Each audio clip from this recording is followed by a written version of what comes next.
In the last video, I talked to you guys about contract for deed and how it's a great negotiation tactic because it defers the seller's taxes. So contract for deed is basically when you sign a contract that gives you the rights to the house and ownership of the house, and then the deed is held in escrow or by your attorney. And it's held there until you complete and fulfill what you agreed to in your contract. So the house that I had bought was a 2-bedroom, 1-bath, and I bought it from Jim, who was 90. Okay, so Jim's about 95. He has a daughter who's Kim, and she has a daughter who's Sam.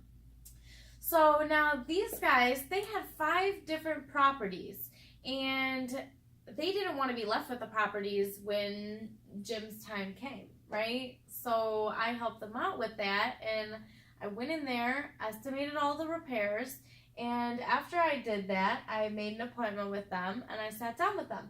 So I told them that the comps in the area are $37,000. What determines the value of a house? The neighborhood, right?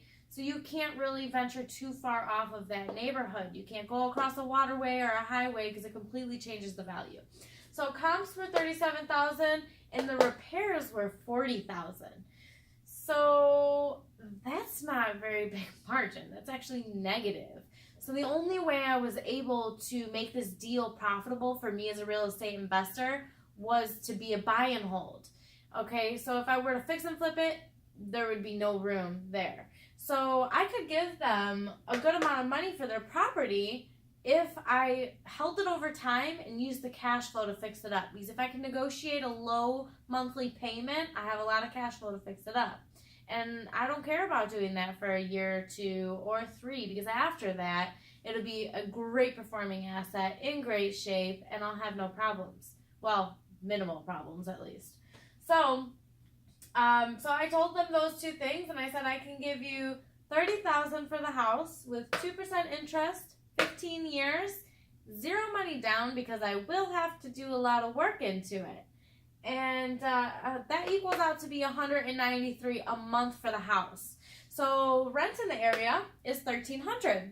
So if I rent it out for $1,300 and I am only paying $193 a month for my debt payment, you got to calculate in taxes and insurance, garbage, all of those little fees. And that's very easy. They're very small. So I was planning to cash flow around $800. So if I had $800 each month to put into the house, it would be so easy to fix it up and profit off of it.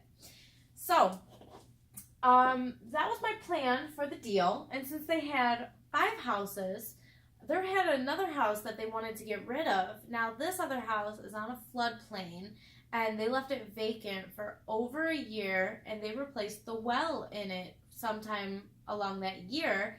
And whoever replaced the well left the crawl space open in the back of the house. So it completely shot the structure. I mean, leaving a house vacant for too long is dangerous in itself, let alone on a floodplain. So it was completely shot, and I would never enter it as a buy and hold, because it needs to be torn down. It needs to be rebuilt, basically. I would not fix and flip it or even wholesale it, because you're screwing someone else over then, because there's no money to be made there. So I tried to see where I could get it donated so it could be a tax write-off for them, so he can keep more of his money in his taxes, because even being 90 years old, he was still in a tax bracket. So if I could, help them to keep more of their money, even though I wouldn't benefit from that, doing that, doesn't matter. We're in the helping business. I will help people even if I don't make a profit, because it's only using my knowledge. If I can use knowledge to give back, you will get more.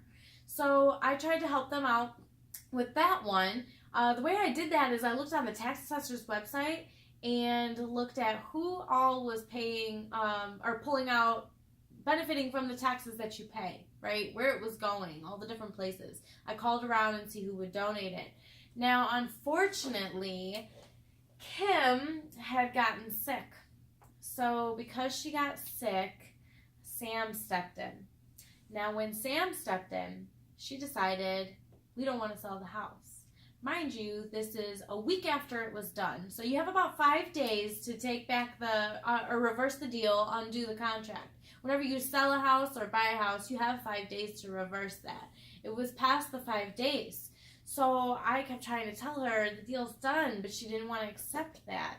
And since it was a point in time where I had no money down, I did not put any money into it in repairs, and I did not have a renter in there yet.